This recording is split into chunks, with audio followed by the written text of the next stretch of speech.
Merci Antonia et merci aussi Meryl d'avoir accepté cette invitation.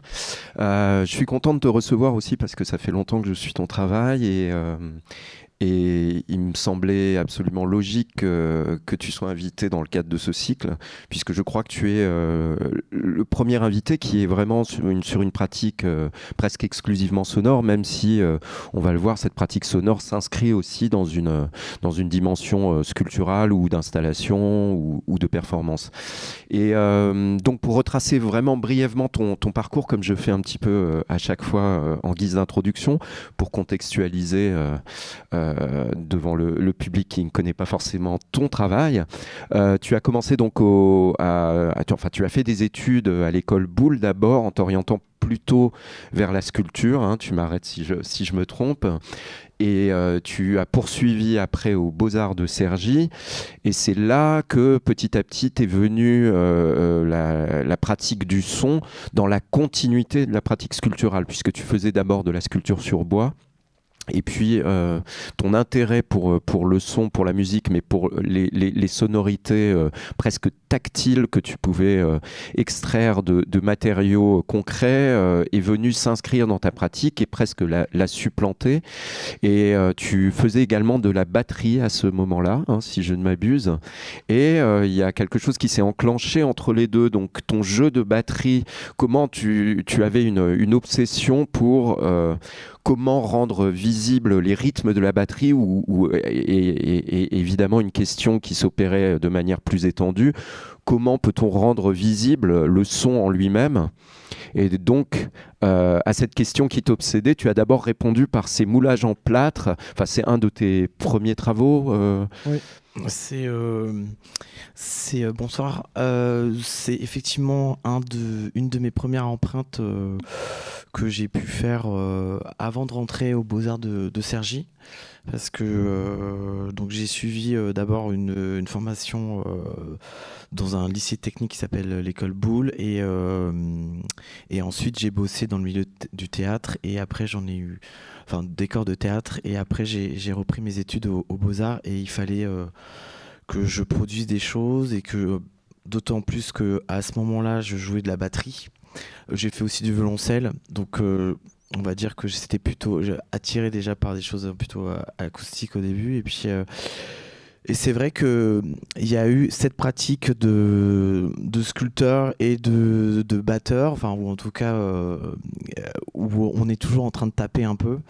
À un moment donné, comment, oui, c'est ça, ça s'est passé comme ça, c'est que quand je jouais, ben, je me suis dit, mais comment je peux faire pour voir mes rythmes? Et c'est devenu vraiment quelque chose d'important. Et en fait, je me suis installé un petit atelier dans le garage de mes parents. Et c'est là où j'ai pris de la terre glaise, où j'ai donc la terre à modeler. Et par de ça, j'ai tapé dessus. Voilà, tout simplement. Avec des... Avec des baguettes en bois. Ça, c'est donc un bas-relief. Là, ce qu'on voit. Ce sont des enfin, c'est un moulage ou c'est... Alors, il y a déjà une frappe Hmm. sur une texture, une surface molle. Et ensuite, par-delà, je venais mettre du plâtre Ah oui, pour d'accord. avoir cette empreinte. D'accord. Ça, Donc, c'est ça ouais, retranscrit à la fois la frappe et le mouvement c'est ça. et Enfin, on va dire l'impact. le résultat d'un instant, d'un rythme.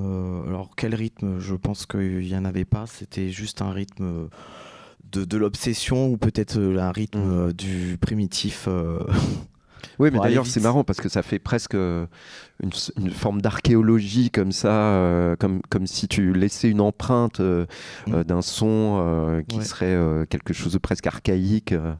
Et ouais, et voilà, donc ça c'est vrai que. Et en plus, c'est une baguette, je me rappelle, qui était un peu fracassée déjà, parce que quand on tape trop fort sur le charlet, on peut fendre une baguette. Et je sais qu'il y en avait une des deux qui était complètement abîmée, il y avait le bois qui s'était enlevé. C'est pour ça qu'on a Ah. ce type de granulation. Voilà.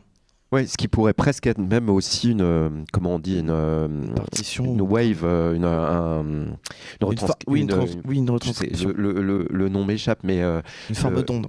voilà, une onde graphique comme ça, qui pourrait presque être assimilable à ça entre la sculpture Et le rendu d'un son réel. Ouais. Et alors, plutôt que de poursuivre, enfin pas plutôt que, je pense que ce serait pas mal de rentrer dans le bain, parce que c'est vrai, je me suis souvent dit ici, à chaque fois, à chaque invité, on diffuse assez peu finalement de sons. Et je me suis dit que là, c'était l'occasion peut-être pour rentrer dans le vif du sujet avant d'aborder vraiment la discussion avec toi plus profondément, de faire écouter, de faire une vraie session d'écoute pendant quelques minutes, peut-être diffuser un morceau que tu as fait, je ne sais plus en quelle année, mais 2017, 2021, je ne sais plus. Alors dis-moi E4. E4. Alors E4, E4 c'est, je dirais 2021-22. D'accord. Ouais. Non, parce que l'album est sorti en 2022, donc je pense que c'est plutôt 21. Mais voilà. J'ai fait une sélection, donc, juste pour vous dire que voilà. Et puis toi, tu as choisi. Ouais. Disons que je pense que c'est pas mal de partir de ça qui date, ce morceau qui date de 2021, pour après justement voir après ce qu'on vient d'évoquer, c'est-à-dire ta pratique sculpturale, voir comment les deux sont rentrés en conjonction pour à un moment donné ne faire plus qu'un. Et j'aimais bien diffuser ce morceau en particulier parce qu'on sent bien les ondes, ce qu'elles peuvent faire ressentir de plus physique. Ouais, alors je vais tenter de faire fonctionner cet ordinateur. Voilà, j'espère que ça va marcher. Ouais. Est-ce qu'il y a un son? Alors, normalement, il devrait avoir un son. Il est sur pause, je crois. Tu vois. Ouais. Ah voilà. Voilà. Tu veux qu'on l'écoute? On peut l'écouter, prendre le temps de l'écouter un peu, 5-6 minutes.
Voilà, dont le titre est 4, qui date donc de 2021. J'aimerais évoquer avec toi justement cette transition entre, la façon dont tu avais d'appréhender le son comme une matière brute et comme on le voit là des années plus tard, se fabrique quand même une composition à partir, comment créer du plein avec du vide, en tout cas, enfin du vide, en tout cas des vibrations, des ondes sonores qui sont, que tu revendiques de travailler un petit peu comme tu travaillais la sculpture, c'est-à-dire creuser, excaver, comme on dit. Dans le vocabulaire de la sculpture. Comment s'est opérée cette transition, puisque au départ tu cherchais plutôt dans la matière même dans les installations sonores avec des cymbales et des choses, et petit à petit tu as intégré des synthétiseurs, des oscillateurs et d'autres éléments. Donc oui. Donc revenir un peu en arrière quelques années, en fait, c'est vrai que le fait d'avoir été aux Beaux-Arts m'a laissé beaucoup de temps. Il y avait l'espace aussi, voilà, pour se mettre au travail en tout cas. Et en fait, donc moi, on va dire, j'ai travaillé le son, on va dire, de manière avec la sculpture, le plâtre pendant quelques années. Et puis un jour, je me suis laissé embarquer totalement par le médium sonore. Et en fait, c'est qu'aux Beaux-Arts, il y avait des studios d'enregistrement et des machines, des micros, des enregistreurs. Et du coup, moi, j'ai pris cette voie-là. En plus, j'avais envie vraiment vraiment de me concentrer seulement sur un médium. Je sais qu'à un moment donné, voilà, ça a pris aussi beaucoup de place au niveau même de termes d'investissement de temps. Composer, ça prend du temps, et puis surtout même de découvrir juste les corps résonnants ou les objets sonores, l'acoustique, les machines, les enregistreurs, tout ça. Bon, donc à un moment donné, j'ai aussi fait un choix. Mais après, même si j'ai laissé effectivement, on me pose souvent la question si je sculpte encore du bois ou du plâtre. Et ben non, actuellement, je me suis vraiment dédié au son. Mais c'est vrai que voilà, il y a eu un moment, il y a eu quelque chose, un champ opératoire, je sais pas là. Un déclic. Il y a eu un déclic, et puis surtout, c'est que je voyais aussi que j'étais oui, focus sur. Donc, il y avait les ordinateurs, la captation sonore, le field recording, le traitement. Donc, grâce aux ordi, parce qu'au début, j'avais pas d'argent, donc je faisais avec ce que j'avais, puis même ça me plaisait comme ça. Et un jour, bah voilà, j'ai découvert aussi des machines. Et petit à petit, voilà, je me suis constitué mon setup, et j'ai lâché l'ordinateur pour seulement. Enfin bon, l'ordinateur, je l'ai toujours pour composer. De toute manière, c'est un très bon ami. Donc voilà. Et puis voilà. Et puis il y a aussi cet intérêt pour oui, les vibrations, les choses que comment ça joue sur le corps. Il y a aussi le fait d'ajouter de la matière, comme quand on est en train de modeler, et puis après on sculpte quand on enlève du bois. Enfin, c'est vrai qu'il y a toujours ce caractère, enfin ce vocabulaire que j'ai toujours, enfin qui me rappelle lorsque je sculptais. Ou en tout cas, c'est intrinsèquement lié. En tout cas, je pense que voilà, c'est vraiment oui, c'est ça. Mon jargon, il vient des arts plastiques. Voilà. Mais ça s'est élaboré de manière purement intuitive, ou est-ce que tu avais j'allais dire un regard, mais plus une audition sur justement, est-ce qu'il y a eu un déclic, comme tu disais, qui s'est opéré de toi-même à l'écoute des matériaux que tu utilisais, ou à l'écoute des objets sonores, comme tu disais, dans le vocabulaire qui est aussi le vocabulaire de l'électroacoustique, souvent. Ouais. Comment tu as considéré ces objets, comme disait Schaeffer? Est-ce que est-ce qu'à un moment donné, ce champ sonore s'est découvert comme quelque chose qui était inné, enfin qui se révélait comme ça de manière purement intuitive, ou est-ce qu'il y a eu Je sais que tu as aussi eu des compositeurs avec lesquels, en tout cas que tu as assisté quelque temps, Ouais. sur lesquels on pourra revenir un peu plus tard. Est-ce qu'il y a eu les directions, des choses qui se sont orientées, avaient je sais pas, un background, quelque chose Ouais, là, Pardon, hein, c'est une question. j'essaye de creuser moi aussi. Non, mais, en fait, oui. Après, il y a le choix des sons qu'on enregistre et qu'on garde, qu'on échantille. Bon, bah, moi, il y a des sons. Je passais devant, je sais pas, une machine, la chaudière de la maison de mes parents, ou un lecteur cassette qui faisait un bruit, ou quelque chose, des choses comme ça. Donc ça, c'est vrai que j'étais. Oui, le fait d'avoir mis un pas dans le son a fait que mon oreille était beaucoup plus Ah oui, éveillé au alerte. quotidien à des bruits Ouais. auxquels on prête pas forcément attention. Ouais. Et du coup, moi, j'avais quand même besoin de matériaux. Et puis, il y a des fois, bon, des matériaux. Donc, par exemple, bon, ça m'arrivait de lancer des choses dans ma baignoire et de mettre un micro, comme ça il y avait aussi cette résonance de la baignoire. Enfin bon, j'essayais de. J'avais pas de filtre, hein. Moi j'avais. Voilà, Ouais. c'était rudimentaire. Ouais. C'était Ouais, ce que tu avais sous la main, il y a quoi. 15 ans. Ouais. Du coup, ouais, la technologie était là, mais on va dire que moi, mes connaissances, elles étaient intuitives. Et Ouais. même si, voilà, j'avais autour de moi qui faisait du son, mais bon, après, voilà, on n'avait pas forcément de cours, de choses comme ça. Si, pour manier les micros, oui, on avait ça. Mais après, c'est vrai que c'est intuitif, et puis c'est de l'éveil. C'est un truc où j'avais juste envie de le faire. Je me posais pas trop de questions. J'y allais, quoi. Je faisais avec mon ressenti du moment, et comme toujours d'ailleurs. Mais c'est vrai que voilà, enfin voilà, c'est un intérêt qui a donné à. C'est pas genre je suis allé dans un conservatoire pour apprendre quelque chose et ça a donné ça. Là, c'est vraiment quelque chose. Voilà, et en plus, je pensais surtout pas faire de la composition, même étant jeune. Moi, je pensais être vraiment faire un autre métier.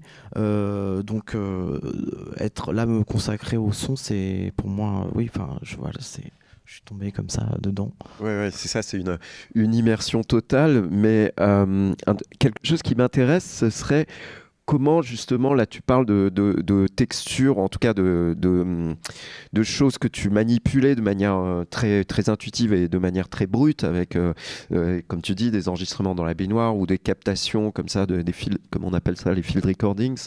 Est-ce que cette transition, on a pu entendre dans un morceau qui est quand même très, très précis et très fin. Alors, effectivement, là, le son enfin, les 4 est issu d'un de mes albums qui est sorti en 2022.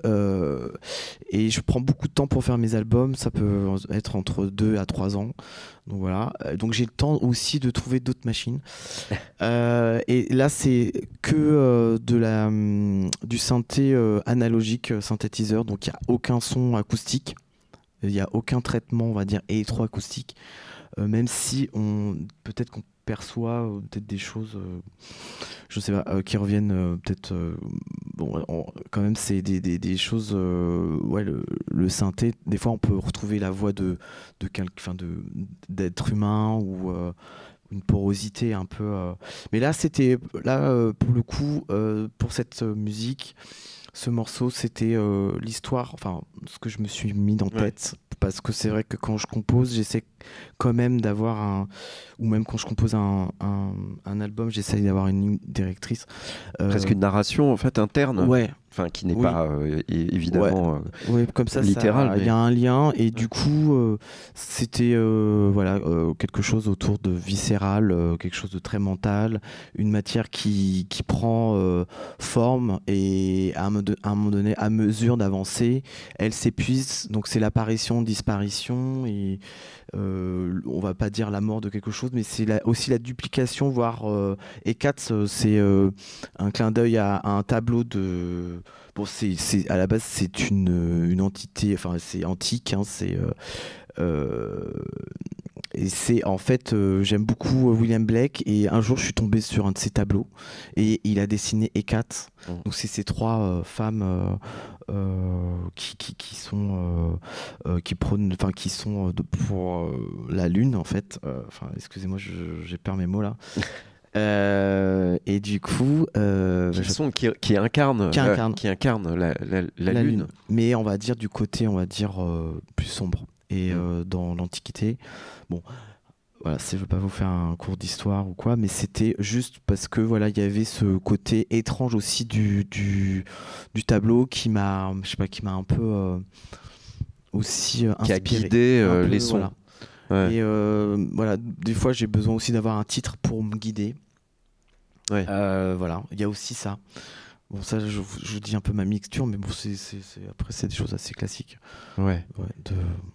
Et par exemple, parce que là, justement, tu dis que tu passes 2-3 années parfois sur un seul disque ou un album ou une composition.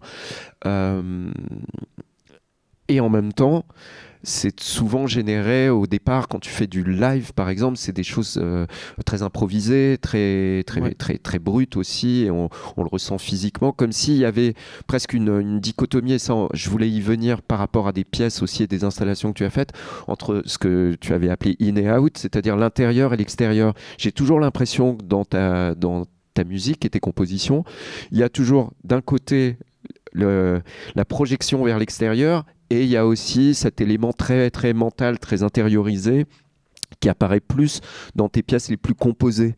Comment tu articules les deux? C'est-à-dire, déjà, j'aimerais bien te demander, avant même qu'on développe là-dessus, est-ce que tu te souviens de ton premier live? Non, mais pour savoir comment ça c'est venu, puisque c'est la matière son, tu l'as travaillé. Est-ce que tu as fait des lives avant même de faire de la pratique J'ai fait des lives parce qu'on m'a demandé d'accompagner des gens. C'est-à-dire au Beaux-Arts, voilà, il y avait des performeuses qui avaient besoin de son. Et du coup, voilà, là, j'avais besoin de. Enfin, j'ai donc voilà, été la personne qui a fait du live pour des performances, donc spectacle vivant. Et c'était pas toi qui performais, en fait, t'accompagnais le. Voilà, ça, donc on va dire que c'est comme ça que j'ai commencé et aussi à prendre goût, parce que moi, à la base, je voulais faire que de la compo chez moi. En studio, je voulais pas. Ça, c'était pas encore là. Alors pour le coup, c'était pas du tout. Dans mon envie principale, c'est juste parce que voilà, c'est venu instinctivement aussi. Tu réponds à aussi quelque chose du moment, et ça m'a convenu, et je pense que j'ai pas tout de suite conceptualisé mon approche. C'est venu, puis je comprends des choses beaucoup mieux. C'est un parcours vraiment, comment dire, avant d'avoir de comprendre de tout ce que j'ai pu faire, pourquoi je l'ai fait, et cette dialectique aussi, je l'ai comprise il y a pas si longtemps aussi, de pourquoi je faisais ça, et mon envie aussi de jouer en live. C'est vrai, il y a ce rapport in-out, dans le sens où moi c'est très mental, même si des fois, voilà, ce que je projette, donc le out prend le dessus sur le in. On a l'impression que tout est improvisé, mais que en fait tout ce qui est improvisé, moi, interagit dans mon corps, donc ça devient aussi une transe. Donc pour moi, c'est aussi un besoin de jouer comme ça, et c'est vrai que j'ai du mal à jouer autrement maintenant, parce que si ça devait être tout le temps préparé, je pense que je prendrais moins mon pied aussi en live. Voilà. Puis ça dépend du contexte, j'imagine. Oui, puisque aussi. Tu joues dans des contextes très, très variés. Si tu joues pour le GRM, et qui est une pièce composée, pour le coup, qui est une diffusion, ou quand tu joues dans un contexte, disons, plus disons, plus punk, ou plus lié à un contexte même voire de club, ou en tout cas une ambiance qui est liée à une énergie du moment, de la nuit, de quelque chose, va complètement contextualiser différemment, j'imagine, ton approche du son au moment même où tu le produis. Totalement. C'est sûr que l'ambiance et puis même les enceintes, tout ça influe sur mon jeu et parce que aussi ouais, il y a des fois des problèmes techniques et des fois ben voilà j'ai besoin aussi d'être poussé par le son, j'ai besoin de rentrer dans le son, donc c'est vrai que il doit avoir une sorte de paramètres qui m'accompagnent pour rentrer vraiment dedans. Voilà, donc c'est quand même des moments fragiles et des moments superbes, des moments inattendus aussi que je provoque, mais qui parfois qui sont provoqués par des enchevêtrements de choses, et puis ça donne aussi des choses qui me surpassent. Donc ça c'est ça aussi la loi du son, enfin de la physique, j'imagine. Mais j'ai le sentiment, en tout cas, que cette mise en tension des sons sur la composition, tu crées des sons très ténus, c'est-à-dire qu'ils vont aussi euh, être comme un étirement de quelque chose, d'une matière qui serait très tendue et poussée à son extrémité. Et de l'autre côté, en live, il y a aussi ce côté décharné, mais peut-être plus, où l'énergie, pas systématiquement, mais il y a un point de rupture où l'énergie se libère réellement, où j'ai l'impression que toi, physiquement, ça se libère aussi. Les deux de toute façon, sont toujours très liés dans ta pratique. Mais ça m'intéressait de savoir un petit peu comment voilà, comment tu pensais un live et comment, à l'opposé, tu conçois des installations dont j'aimerais bien qu'on parle aussi, peut-être. Oui, tu me diras quand tu voudras que. Peut-être montrer des exemples, parce que j'avais prévu qu'on montre un petit peu. C'est peut-être un peu loin dans ta pratique. Il y avait à un moment donné un travail de dessin et de partition. Ce qui est intéressant de voir des choses comme ça un peu anciennes, c'est qu'on voit que les partitions guident toujours quand même quelque part, même si c'est des partitions très graphiques et pas évidemment des partitions avec une portée et tout ça. Peut-être si tu veux montrer ça, après on peut...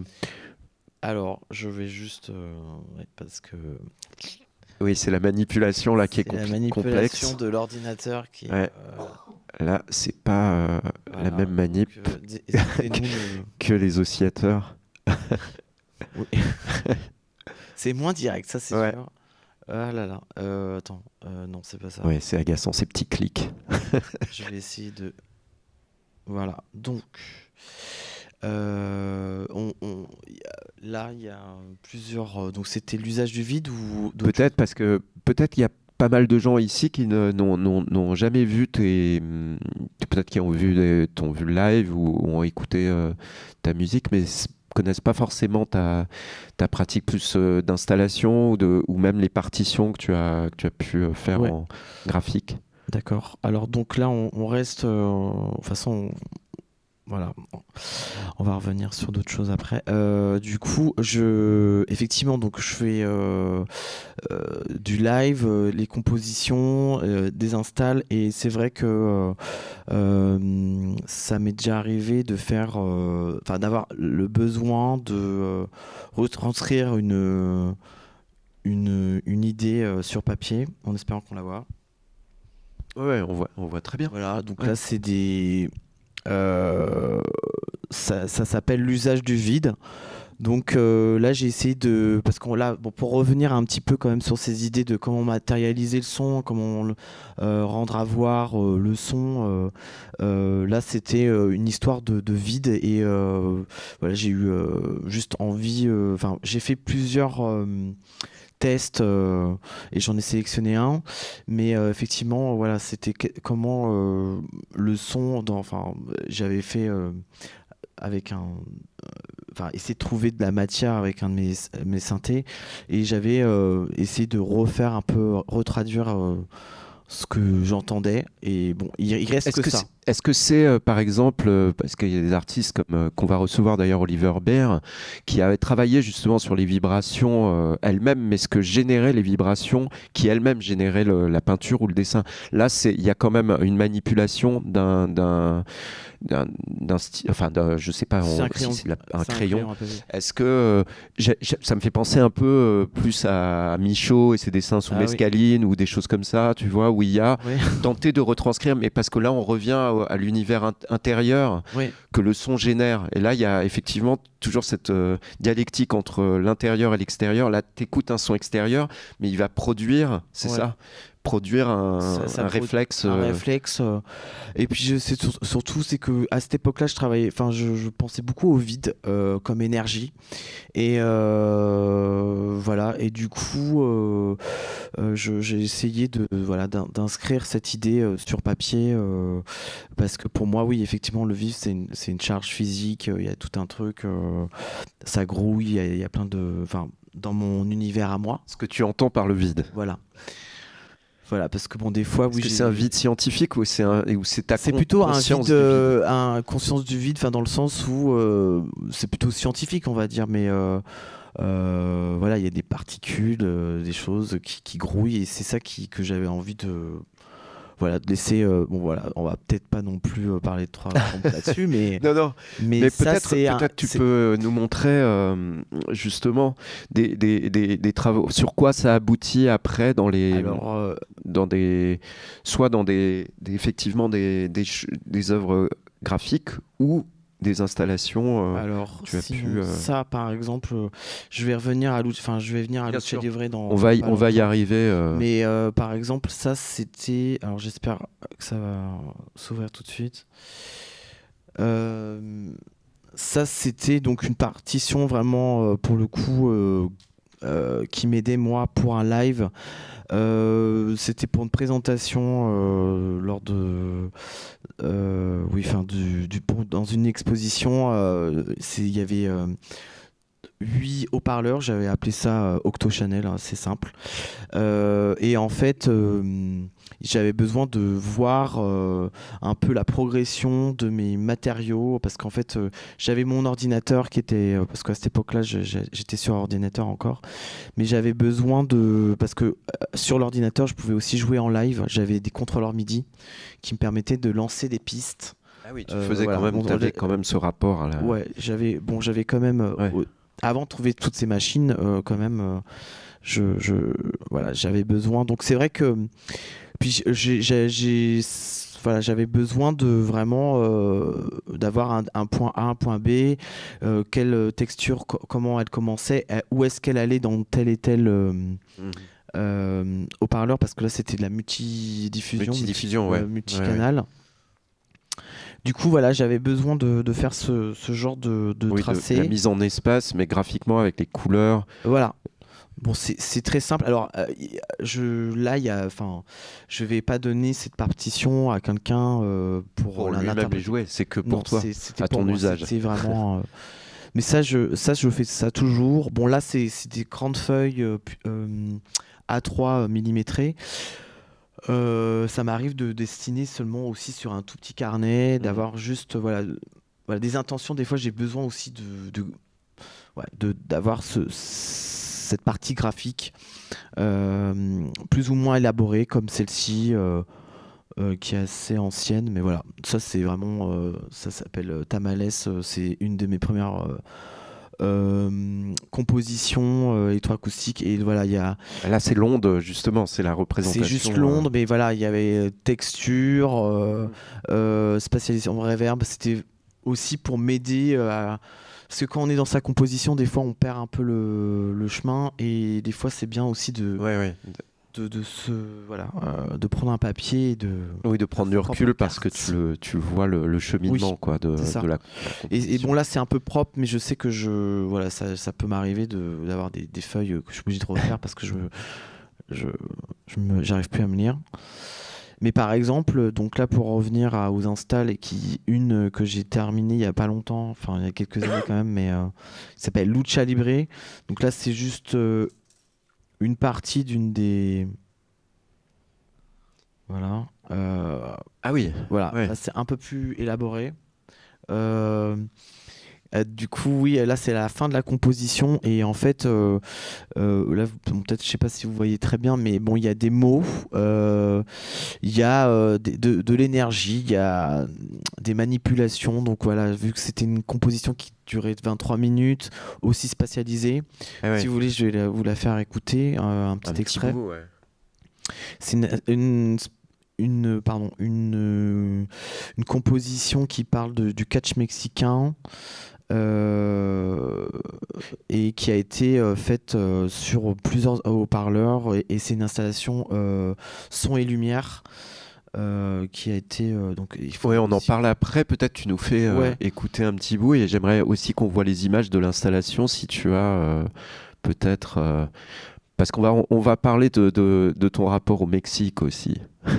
Ah oui. Ça, c'est vrai que alors le truc c'est qu'il m'a dit un truc et je sais plus. On va Désolé. écouter peut-être un petit fragment en Ouais, tout ouais. cas si Alors, tu... on va enlever le désolé Vas-y, prends ton temps. c'est vrai que là voilà. Il n'y a plus le dessin, mais il y aura. Voilà. Donc la partition qu'on vient de voir, c'était la fin de ce... Alors là, on écoute le début. Pardon. A una sola caída y con límite de 10 segundos. Vangelis.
Alors, moi j'aimerais justement, j'en parlais juste avant et je voulais y venir justement. Alors, ce qui est assez marrant, c'est que le lucha libre, donc c'est, je sais pas si vous connaissez le lucha libre, c'est le catch mexicain. C'est très très populaire. Il y a une arène à Mexico. Qui est très couru c'est dans le milieu ouvrier, le milieu populaire que on participe avec de grandes effusions. Il y a les enfants qui viennent, etc. Il y a des masques qui sont faits pour l'occasion. C'est un peu les super-héros mexicains, mais qui sont les héros du peuple. Et donc il y a aussi une dimension quand même, une forte teneur politique, même si elle n'est pas émise directement. Et il se trouve qu'on avait reçu, enfin j'avais reçu Marie Lausier dans la première édition d'Input, qui elle-même a fait un film sur Cassandrosi Exotico, donc un catcheur mexicain. Est-ce que tu avais cet imaginaire? Est-ce que comment tu es déjà allé au Mexique, parce que tu y as séjourné pendant assez longtemps, me semble-t-il. Est-ce que tu peux nous parler un peu de ton rapport au Mexique et comment tu en es arrivé à faire cette pièce? Je suis allé au Mexique il y a quelques années déjà pour travailler avec un artiste compositeur qui s'appelle Manuel Rocha et c'était dans le cadre de mes études au Beaux-Arts qu'il fallait partir à l'étranger faire quelque chose. Du coup j'ai choisi le Mexique. Et donc, j'aidais Manuel Rocha sur ses compos, sur ses projets aussi. Lui, il est compositeur, mais il est artiste sonore parce qu'il fait aussi des installs et voilà, il s'est aussi laissé aller sur d'autres espaces. Et pendant ce temps-là aussi, vu que je suis resté la première fois quelques mois, j'ai eu le temps d'aller voir des matchs de Lucha Libre. Et en fait, pour moi, je suis sorti d'un des premiers matchs, je me suis dit, waouh, c'est assez dingue comme voilà, l'énergie, les sons qu'il y a. Et je m'étais dit que ça serait cool. Et la scénographie aussi, qui est théâtrale, la lumière. Du théâtre.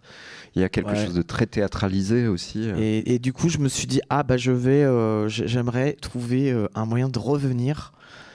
Et d'enregistrer plein de sons et de revenir avec du matériel parce que sur le moment j'avais pas de matériel et donc je suis revenu quelques années après au Mexique pour rencontrer des luchadores, parcourir Mexico et la banlieue du Mexique, enfin de Mexico pardon. Voilà, et puis j'ai été aidé par un homme qui est, on va dire, arbitre et journaliste expert sur la Lucha Libre. Donc j'ai pu rencontrer des gens sur place et vraiment capter des sons sur des rings, lors de matchs et dans des gymnases aussi différents. Parce que j'avais besoin de sons aussi très précis. Donc lors de grands galas, enfin matchs, c'était pas possible d'avoir des choses précises, donc, ou même les voix. Alors c'est plus dans les entraînements que tu as eu. Exactement. Ah oui. Donc j'ai travaillé plus de 3 mois sur place pour glaner des sons. Et voilà, et j'ai réalisé une arène lumineuse. Une arène lumineuse. Alors là, c'est figé, mais à la base, le son, voilà, sculpte, on va dire, ou en tout cas, il y a la lumière qui est opérée pendant des événements. Parce qu'en fait, là, il y a juste le son et la lumière et un peu de fumée pour en fait recréer un peu un espace, voilà, de. Moi, j'ai pas voulu faire quelque chose de documentaire. C'est vraiment comme si on entrait un peu. Voilà. C'est quand même quelque chose de cinématographique, mais sans image. Et on entend en fait un match que j'ai réinterprété j'ai composé moi-même, on va dire, une sorte de dramaturgie, un peu voilà, des choses un peu focus. Donc il y a des sons qui explosent dans tout l'enceinte ou des choses qui viennent susurrer, parsemées, spatialisées dans plusieurs enceintes. Et aussi, il y a l'histoire du plaquage, du combat qui a été très long aussi à mettre en place, enfin, au niveau de. Pour que lorsqu'il y a des luchadors qui tombent, qu'on ressente vraiment cette sensation. Ah oui, de l'écrasement au sol qui fait vibrer. C'est ça. Et il y a aussi, bon après moi je suis allé aussi dans l'univers sonore de Street Fighter, du jeu vidéo, parce que je suis pas resté dans le c'est cartoonesque un peu, voilà. Le Lucha Libre. Au début, on va dire que le début de la compo est assez réel et après on arrive à quelque chose de beaucoup plus électro-acoustique et fantasque. Il y a des choses qui... Mais bon, ça c'est quand même une pièce qui a été vue que 2 fois, montrée 2 fois, une fois à Reims et puis après à Sonic Protest. Parce qu'il faut un lieu quand même, une black box. Assez vaste, ouais. Assez vaste, et puis voilà, tout le monde ne peut pas accueillir cette pièce malheureusement, mais bon, j'espère la montrer à d'autres moments, voilà. Et puis donc il y a un jeu de lumière, il y a toute une dramaturgie aussi avec la lumière, il y a une conduite, on va dire, voilà. Et la création de lumière a été faite par une autre personne. Moi, je vais dire que j'ai composé tout ce qu'il faut, mais la création lumière, je sais pas tout faire. Donc c'est Jimmy Bourri qui m'a aidé, voilà. Et puis d'autres personnes. Elle n'était pas en relation avec le son directement, c'est-à-dire si elle était en relation, voilà, il y elle avait, était pilotée par. voilà, Oui. elle était pilotée, mais on va dire que voilà, la matière, enfin la lumière, enfin c'est sûr que je sais pas faire, enfin tu vois, Oui, tel, bien sûr, bien sûr. ça c'est des choses qui Bien j'ai sûr. pu déléguer parce que j'ai eu Ouais. une aide du Ouais. coup par Césarée et par l'Institut français, donc j'ai pu demander à travailler avec d'autres personnes. D'accord. Ce qui est super quand on a un gros projet comme ça. Est-ce que justement au Mexique, tu n'as pas eu envie de la montrer là-bas? Est-ce que tu es resté longtemps au Mexique? Est-ce qu'il y a autre chose qui ressort de cette pièce, qui ressort aussi d'une impression plus large que le lucha libre serait peut-être aussi une extrapolation sur autre chose? Peut-être pas, hein, mais est-ce qu'il y avait une interprétation comme ça libre par définition du lucha libre? Ouais. Pourquoi avoir choisi ça spécifiquement? Ouais, alors pourquoi avoir travaillé là-dessus? Non, mais est-ce qu'il y avait une intention? Pas forcément, hein, je veux pas surinterpréter. Non, mais moi c'était le rapport au son, c'était vraiment. Je n'ai pas essayé. Alors le truc c'est que c'est pas pour raconter mais le problème c'est qu'il y a eu le Covid et en fait il y a eu cette pièce, elle devait être présentée pendant l'année du Covid. Oui, je me Et en souviens. fait ça on va dire il y a eu voilà, enfin c'est juste un truc qui a fait que à un moment donné on devait partir au Mexique pour la présenter. Ouais. Voilà, et Ah oui. quand elle était terminée on devait quand même la montrer autre part, mais voilà, c'est juste Ah oui, le ring était vraiment vide là. ouais. Mais Ouais. sinon voilà, après bon si après je l'ai montré un petit peu une fois à Marseille parce que j'ai eu aussi des moments de résidence dans d'autres lieux pour continuer, parce que ça j'ai pris beaucoup de temps pour la terminer, enfin pour la faire, mais voilà, je sais pas si je réponds à ta Ouais, ta non, réponse, mais Mais pour reprendre le fil des installations sonores, puisque c'est quand même aussi une partie importante de ton travail, j'aimerais bien aussi que tu nous parles de cette installation que tu avais fait à la Fondation Fiminco, qui était aussi une résidence, je ne Ouais. sais pas, qui est autour j'allais dire le sommeil, mais c'est pas vraiment le sommeil, c'est plus justement l'état qui vient de l'insomnie et comment ça génère. Là, on reste à nouveau dans ce côté intérieur-extérieur, Ouais. puisque tu as traduit en son les états mentaux qui peuvent être très anxiogènes d'ailleurs, qu'on peut avoir durant des insomnies. Du coup, bah, il faut que je la monte parce que là, on parle plus. Du coup, oui, effectivement, j'ai été invité à faire une pièce sonore à Fimenco, donc Fondation Fimenco, pardon, exactement. Et du coup, il y a, pardon, je vais essayer de. Oui, il n'est pas super maniable Désolé. Hein. Non, mais je sais, c'est vraiment pas, désolé c'est pour pas toi les qui es en pause. spectatrices. Attends, peut-être qu'on peut. Non. Peut-être que tu peux Il y a- revenir vers le.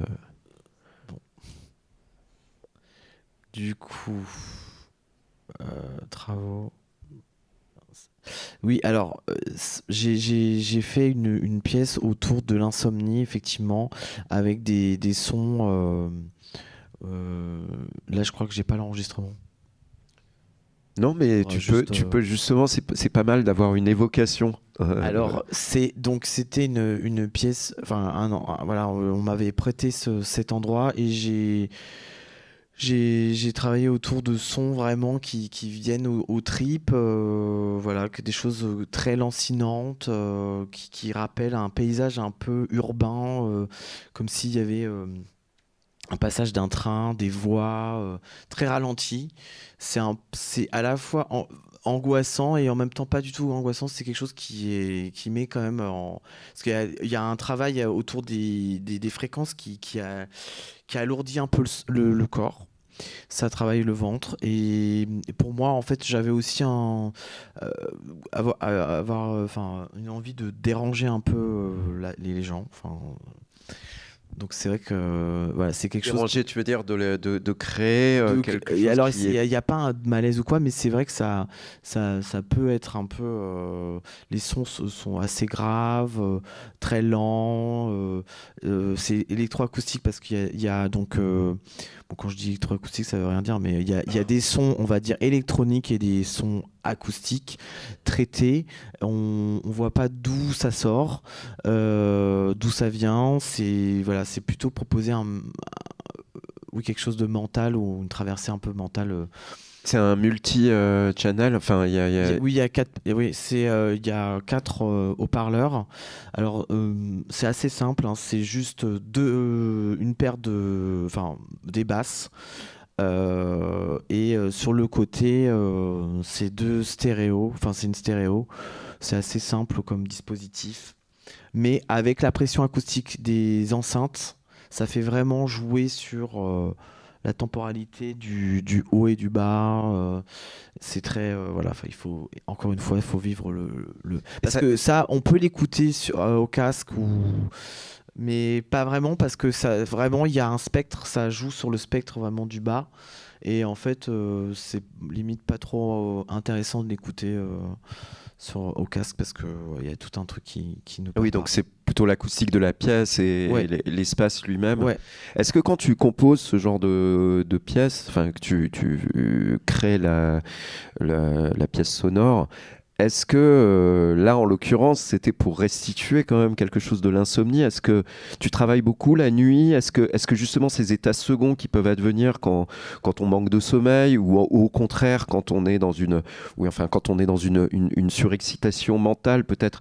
Moi, j'ai remarqué souvent on n'entend pas du tout les mêmes choses quand on est seul au casque la nuit ou en plein jour avec une activité autour. Est-ce que c'était parce que là l'espace même de la fondation faisait qu'il y a cette même dimension du vide autour de quelque chose de quand on est seul dans une pièce la nuit comme ça avec le. En plus la nuit, je pense qu'on est éveillé différemment, ça c'est sûr. Enfin, mais surtout c'est qu'on est altéré et des fois on peut même devenir un peu parano. On entend des bruits alors que pas du tout. Oui, c'est l'acuité qui change. Du coup, voilà, moi j'ai voulu jouer là-dessus sur des sons des choses un peu à la peut-être pas à la Twin Peaks, fantomatique ou même il y a une voix à la fin, on sait pas d'où ça vient et elle est juste ralentie et pitchée, donc c'est étrange. Donc c'est des moments un peu où on perd la notion du temps. Parce que quand moi je vais pas dire que je suis insomniaque, mais je fais des grosses insomnies et des fois je suis pas du tout insomniaque. Ouais. Non mais voilà. En tous les cas, oui, ça m'arrive vraiment de perdre vraiment la notion et à la fois d'entendre quelque chose, de rêver, d'être dans un état un peu entre deux et revenir.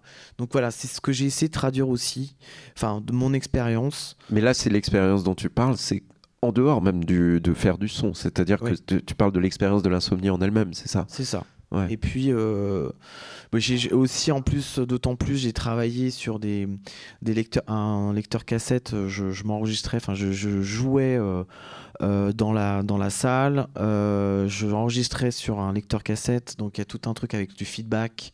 Je rejouais un peu à Alvin Lucier aussi, c'est-à-dire que je rejouais cette bande. Peut-être que tu peux resituer la pièce d'Alvin Lucier, peut-être juste c'était Music for a Thin Wire. Tu parles de quelle pièce d'Alvin Lucier?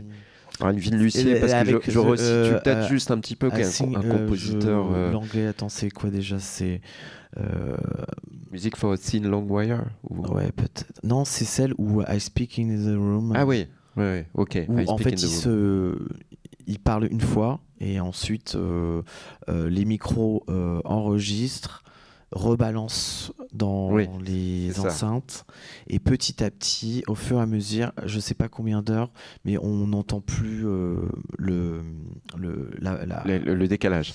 Et puis on n'entend plus du tout ce qu'il dit. En fait, on comprend plus ce qu'il Oui, dit. c'est les mots qui se transforment en autre chose. En drone, je sais plus exactement.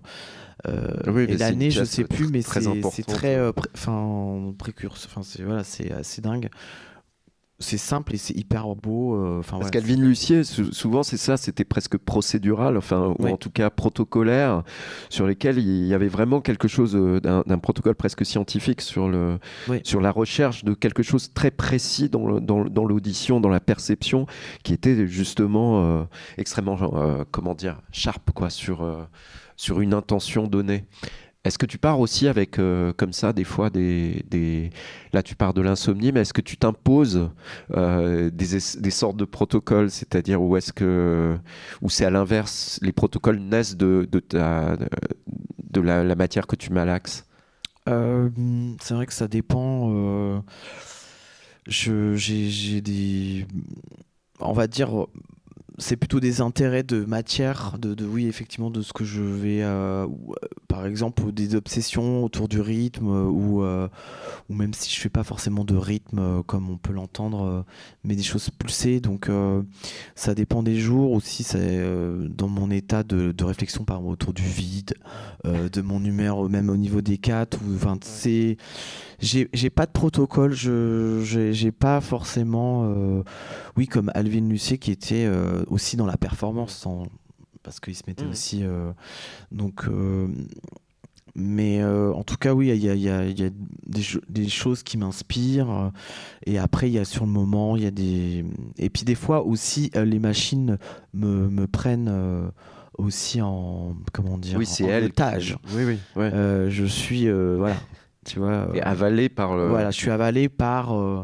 Voilà ce qu'elle projette et puis à un moment donné je vais me caler, je vais dire tiens c'est sur ça que je veux travailler, qu'est-ce que tu veux dire et voilà et je vais me mettre à bosser, c'est tout. Et est-ce que tu conçois le son comme aussi un espace de sociabilité ou est-ce que c'est pour toi une recherche purement interne? C'est-à-dire souvent dans la conversation qu'on a reviennent énormément la notion d'intérieur et d'extérieur. Quand tu joues, moi je t'ai déjà vu jouer, il y a une dimension sociale, enfin quand tu joues en tout cas quand tu es dans ce contexte de live un petit peu brutiste ou un peu improvisé, ça déclenche une énergie aussi qui vient comment dire, qui vient toucher aussi toutes les personnes. Enfin, c'est-à-dire, on sent que les quelques sons qu'on a entendus de toi, il y a une dimension très, très charnelle, très physique. Ouais. Est-ce que c'est quelque chose que tu creuses pour essayer de produire un effet où il faut que ça produise cet effet sur toi avant tout? C'est toi le cobaye de tes propres sons? Ça, ouais, effectivement, c'est vrai que je teste beaucoup de sensations en même temps que le public le reçoit. Donc il y a des choses qui apparaissent et on partage en même temps. Donc ça, c'est ça que j'aime aussi dans le live.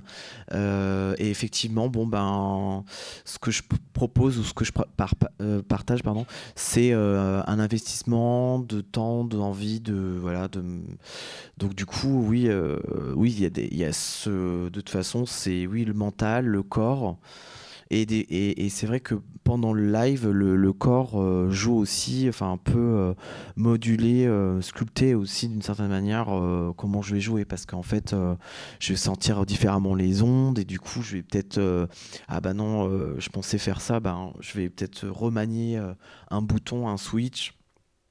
Et ça va donner des choses qui vont se monter voilà, de l'ordre oui, de sorte de oui, de l'inattendu aussi.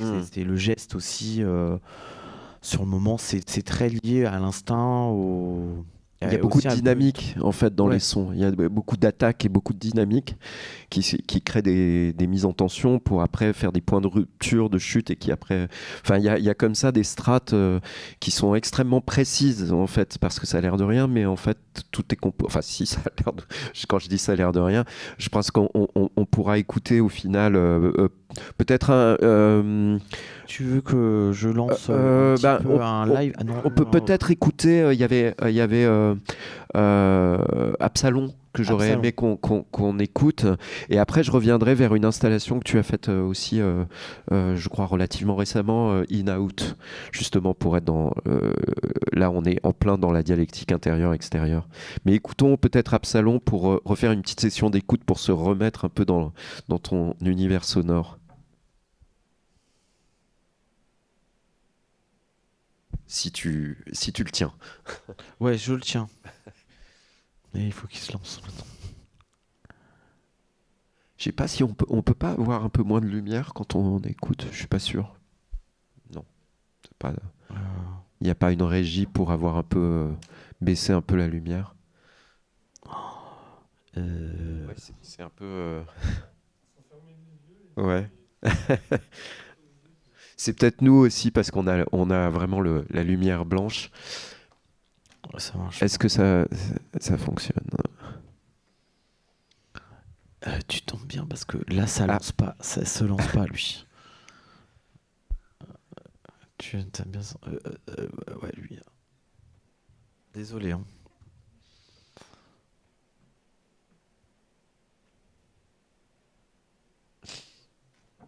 Ok.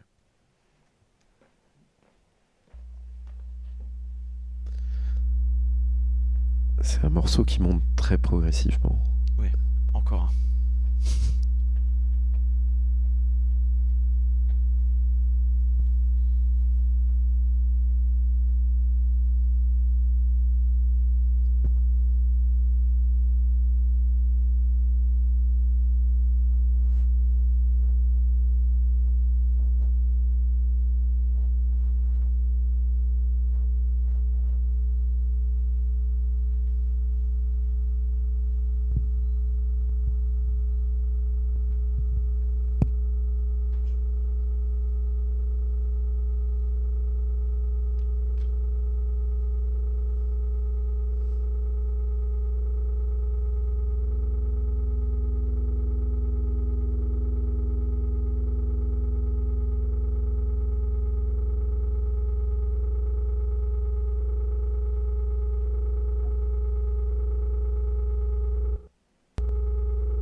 d'écouter le morceau Absalon EM.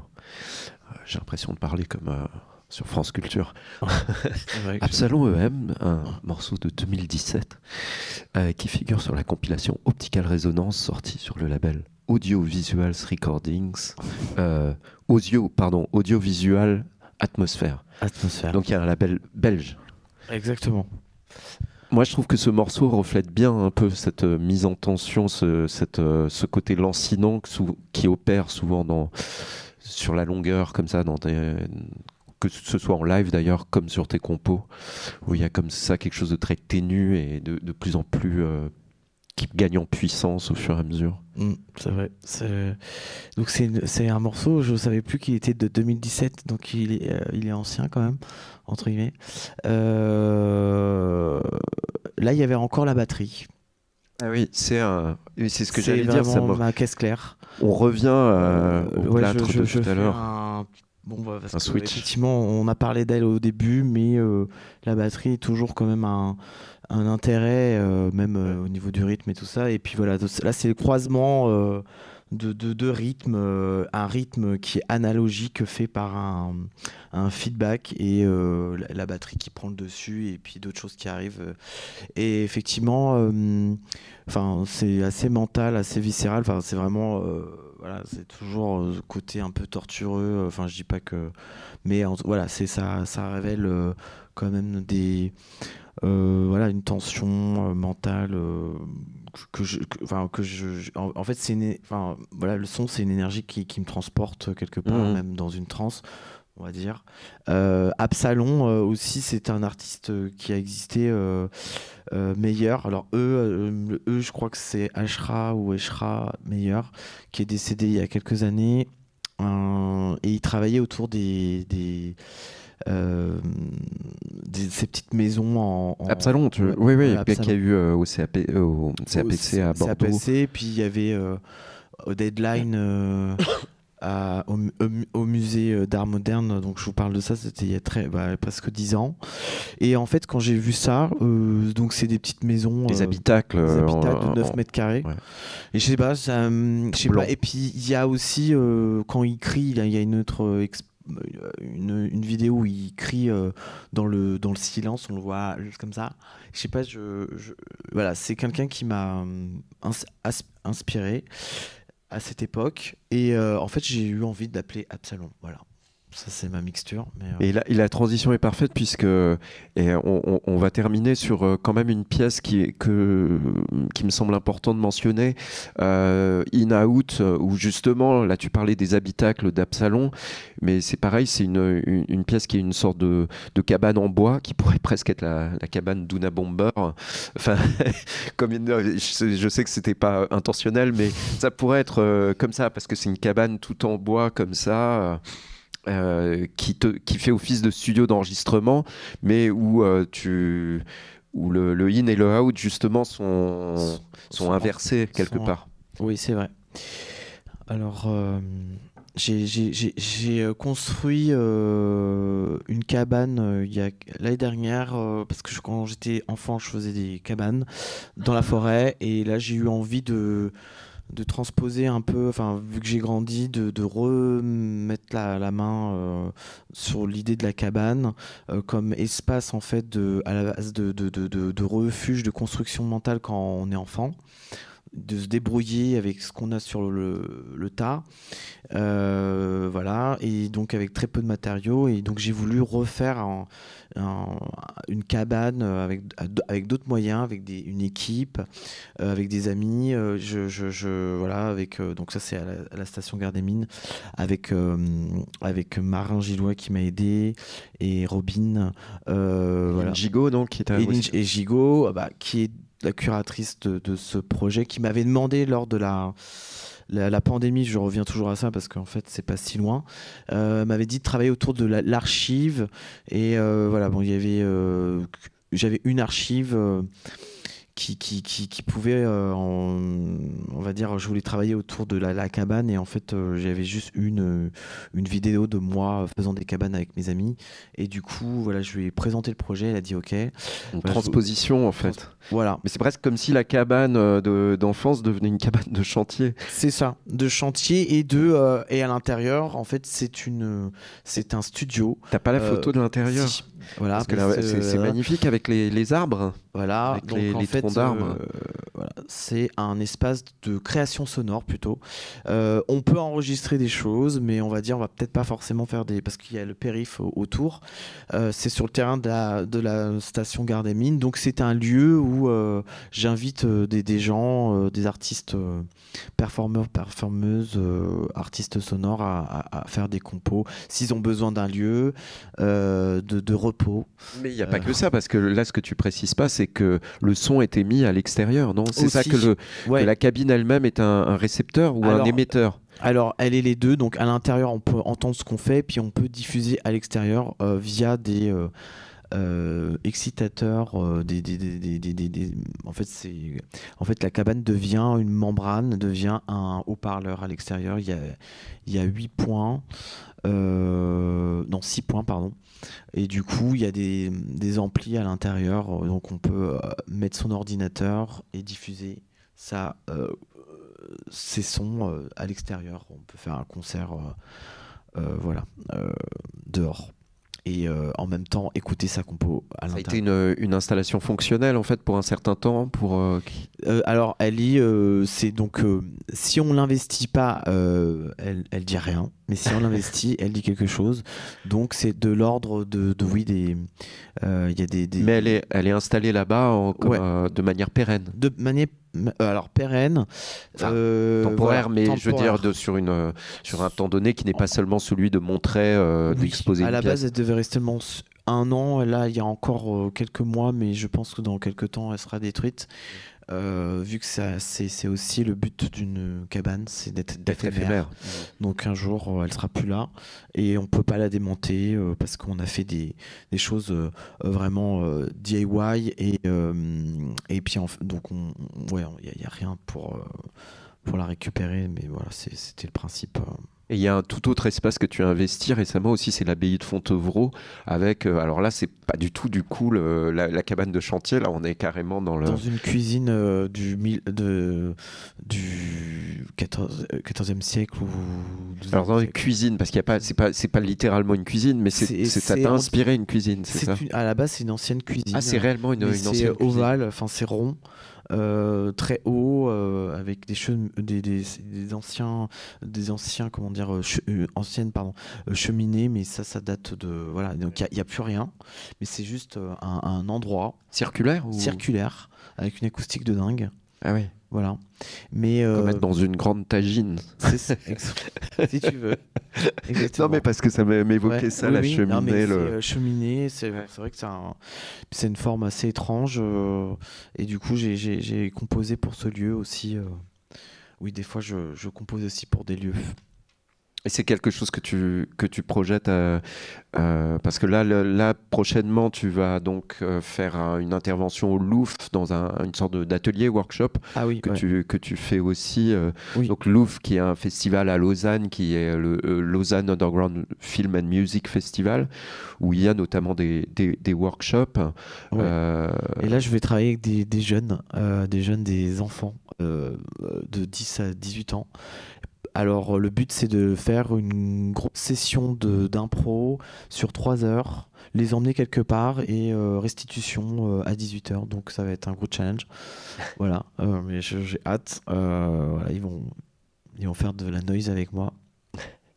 Ça va être un orchestre. Voilà. Bah, je pense que ça va être un régal d'entendre ça. J'espère. Écoute, en tout cas, merci pour ta présence, pour cette générosité dans ta parole aussi. Et si tu as des choses peut-être à nous annoncer ou à ce que l'on pourra entendre de toi ou voir au sens d'installation ou de projet. Alors là, les projets, c'est donc plus des concerts live. Il y a des choses sur Paris, enfin, en octobre qui arrivent, des dates à Paris, et puis des tournées en novembre et en décembre, plutôt en Suisse, en France, en Belgique. Et voilà, après, vous pouvez retrouver les dates sur mon site si vous êtes intéressé. Sinon, à Paris, c'est le 23 octobre au Olympique Café avec le nom de Jazz. Et sinon, bah là, je suis en train de travailler sur un album. Voilà, et sur d'autres choses. Mais voilà, c'est. Tu commences à travailler dessus ou c'est la... Je commence, j'ai déjà. On l'entendra dans 2-3 ans. Faudrait que ça soit un peu avant. Mais ouais, il est en train de se terminer. Il est en maturation, quoi. Exactement. Ouais. Eh bien, merci. Peut-être éventuellement, s'il y a des personnes qui veulent intervenir ou poser des questions, on peut faire un petit tour de micro si jamais. Ou sinon, on va boire un coup. On va prendre la deuxième option alors. Merci à vous en tout cas et on se retrouve donc pour le prochain input. A priori, c'est en janvier avec Suzanne Kennedy, une metteur en scène allemande et scénographe également. 22 janvier. Merci à vous d'avoir été présent et merci Meryl.